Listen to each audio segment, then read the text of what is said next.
for one quick one off a tough road trip. Just how do you guys reset and refocus for this one with the Panthers?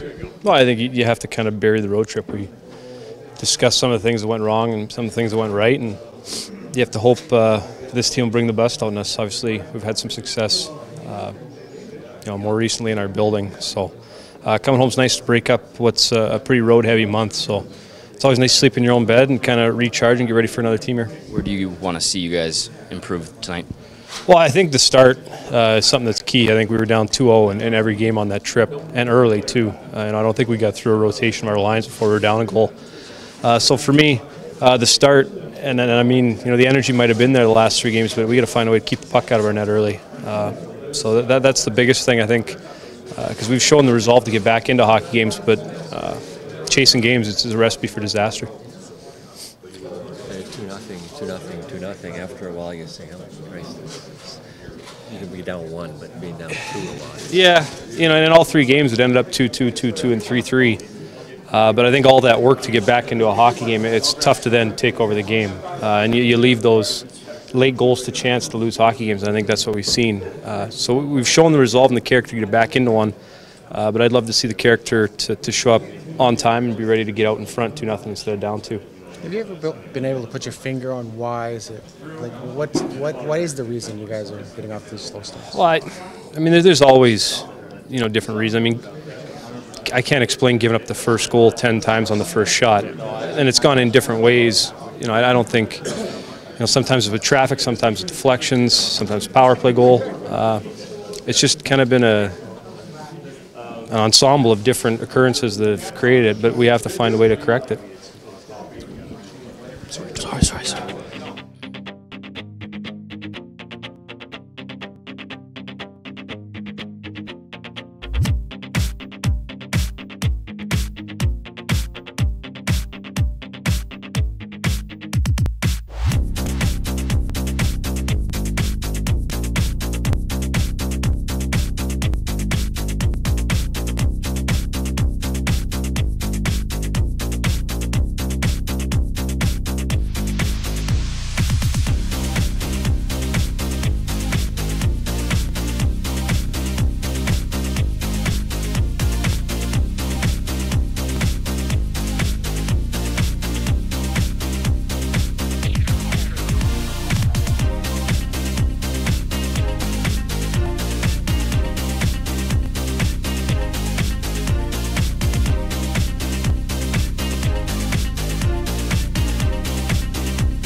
loss. Yeah, it was a couple of tough ones. I think we did did a lot of good things, and obviously it's a couple of those games we really need to find a way to win. Some big points on the line, so it was tough. And some of the games it's just a one-goal game, so it's tough. It's very disappointing. What's it like for the team to be in this situation, trade deadlines, right home? It's obviously a tough time of the year for everybody in the league. We cannot walk around here and be worried about getting traded or whatever. So we're just going to focus on tonight's game to start with, and all the energy and all the focus has to be in this room because it's a lot of games to play. And I'm not going to stand here and say we're not going to make the playoffs. I don't want to be the first guy standing here and say that because we have a lot of work to do. So we're just going to be here, focus on the game tonight. When it comes to giving up the lead and having to chase the game, you guys are down 2-0 in all the games. You've given up a goal on the first shot 10 times this year. Can you put your finger on how come the slow starts? I mean, it's tough to stand here and have a real answer to that. Obviously, it's not good enough. We all know how important it is with the starts in this league. It's very tough to start from behind, obviously, against those teams too. We did a hell of a job coming back and obviously the last game, but I mean, it's tough to play a good hockey game when you're down 2-0 when first 5 minutes. So we got to be more ready, and everybody has to take responsibility in those games. Thanks, Oscar.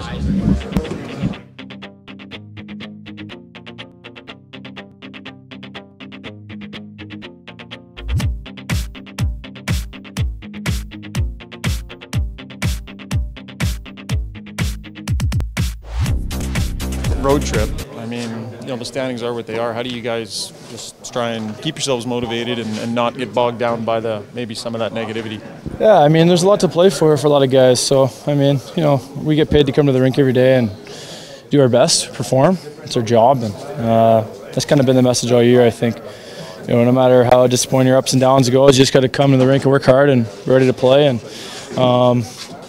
it's fun to play in this league, and it's fun to be in the NHL every game. And if you don't have that mindset, you're taking it for granted, and I think that's where kind of like you can go off the rails a bit. So, it's a fun league. We got a good life, and we come to the rink every day, work hard, and it's fun to play games. Do you have, do you have goals for yourself that you want, between now and the end of the year, or how do you take what you guys have left, and while you're still trying to make the playoffs, but also as an individual, kind of make it worth it here this last few months? Yeah, I think that individually, you just want to bring your best game, put your best foot forward. I think. You always want to continue to get better. I think anytime you stop doing that, I think, someone's going to catch you, so to speak. And, every game's a good opportunity for a lot of things, whether it's personally or as a team. So, I think personally I had a couple good games and the road trip wasn't so great for me. So, going to come back here and have a good game. And, unfortunately we lost 3 tough games. So, we got to come back with a good effort in front of the home fans. And, it's a lot more fun winning every day at the rink, that's for sure. So we got to get back on track. Connor's going right now. He's generating lots of chances. Line mates are getting lots of chances. You're going to get that look tonight. How do you approach the right side on his line? Yeah, I've had a lot of games to kind of watch that. So hopefully just step in and make little plays, keep it simple. I think obviously when he's rolling like he is, you want to give him the puck as much as you can and just try to be ready for your chances. And I think seeing a guy like that all year, how good he is, you want to just bring your best game, be ready to go, and just get your stick on the ice, be ready for those chances you're going to get.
been some not just 1-goal deficits, but 2 or 3-goal deficits lately. Did you try to do anything mentally for the team, like divide the game into parts, or say let's win the first 10 minutes? How do you approach some of that? You know, it's funny you asked that question because last game I lived it for 7 years. San Jose is a big 10-minute, 50-minute game, and you got to play the 10-minute game and get through it because they come out with a lot of emotion, a lot of jump, and then you got to win the second game, which is the 50-minute game, and we've talked about that in the past. We talked about it in San Jose, and you know, lo and behold, we're down first shot on goal again. So there's a lot of different ways of trying to jolt the team in. The last few games, I don't think we've been poor out of the gate.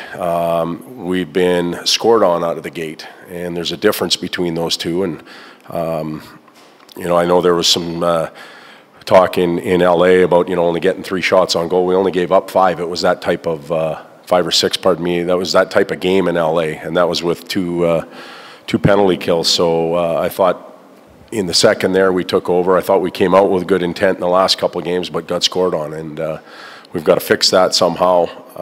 We've got to find a way to play with the lead. We've got to find a way to win 1-goal games that we lost all 3 on the road, and we got work to do. Todd, coming back for this game, I know you guys put so much emphasis on trying to get something out of that road. Didn't work out. You come back here. I guess what's the mental state of this team right now, and how do you get them up and say this is still an important game? We still got to get out and play, and not let them drop too much. What happened? Well, it's a concern because of the importance of this past weekend, and now you're coming home for a brief stay and then taking off again. It's like an extended road trip, so there is some concern there. But the last time I looked, we had 20-some games, 25, 26 games left in our season, and that's a third of the year. That affects individuals, that affects the group, that affects the organization, and we've got to get in here now and dig in, especially in this home game, so it sets us up to go out on the road and play well, and we'll talk a little bit about that, but we'll also address the starts and see if we can repair that. Teams that have the common goal to focus on of a playoff spot, of success, of having a great year, it keeps everything together, right? It gives you a common goal. When, you know, if that goal goes out the window, how do you keep 20 guys focused on the same thing? It's not easy.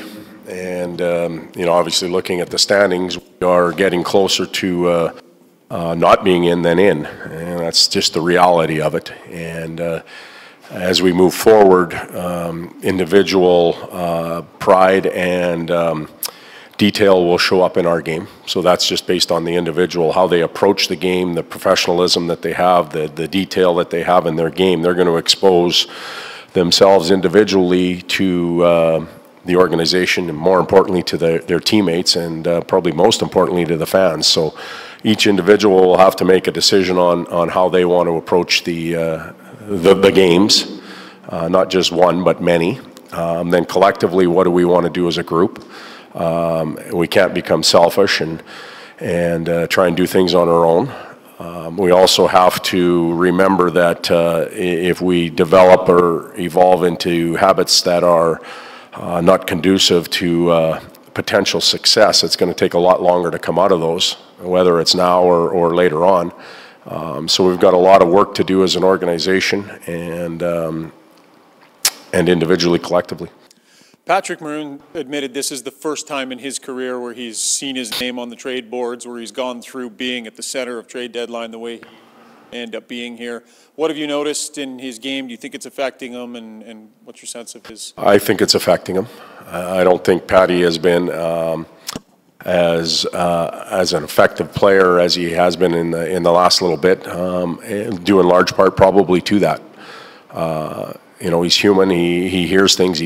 Everybody deals with him differently. But part of accepting your role in the National Hockey League and with any team is that could potentially happen. You know you're going to end up in a negotiating situation as well as a player. If you have a long career, that's going to happen.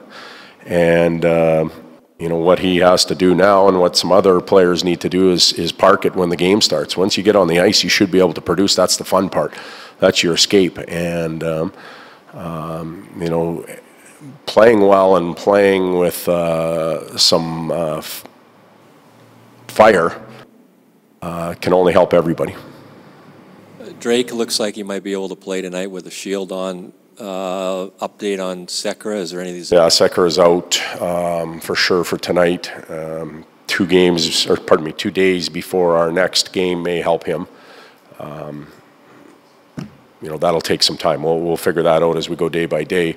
Drake told me on the ice he feels pretty good. They're going to have to evaluate him after the skate this morning. He's got a lot of damage to that mouth, jaw, lip area, and if he's good, he'll go. Nothing's broken with Sekera, though? Pardon me? Nothing's broken in there? Not that nothing's been revealed as broken, but sore. Okay.